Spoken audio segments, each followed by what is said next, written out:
Қалайсыңдар? Сағат 3:30 болды. Алматының көшелерінде келе жатырмыз. Өз-өзімізбен, өзіміздің миымыздағы сұрақтармен алысып көріп жатырмын. Түрлі нәрселер жазып жатсыздар.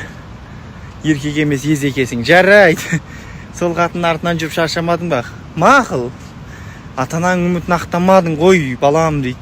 Жарайды. Ата-анамның маған не үміт артқанын сендер қаяқтан білесіңдер? Білмеймін. Мен жақсы көрдім. Жақсы көретін де сияқтымын мен оны. Түсінбеймін қазір мен. Мына стористі азында өшіріп тастайтын шығармын. Бірақ айтқым келіп тұрды осы әңгімелерді. Просто кеш түсіндім да мен оны жақсы көретінімді. Мен жақсы көрем деп жанына барып едім, уже екінші жігіті бар екен. Кеш та уже. Сол үшін кешікпеңіздер. Жақсы көрсеңіздер, айтып үлгеріңіздер. Ғашық адам сүйген үшін бола алмайды, жазалы дейді. Білмеймін. Жақсы көрдік. Ана жерде біраз әңгіме айта алмай қалдық қой, бітіп қалды ғой. В общем, әңгіменің төркіні адамды жоғалтып, саған керек екенін білу үшін бір рет жоғалтып көр дейді да. Мен бір рет жоғалтып көрдім. Керек екенін түсініп жанына барып едім. Уже мен оған керек емес екен да.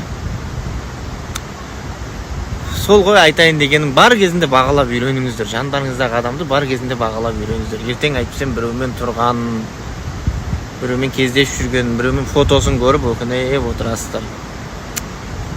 Мезгілінен қолды кешірмемес үшін бар кезінде қадірін білу керек.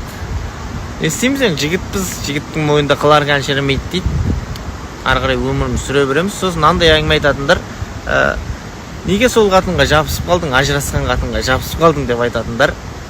Сіздерге де осындай шын махаббат бұйырсын. Шынымен жақсы көру бұйырсын. Мен жақсы көрдім. Түсіндіңіздер.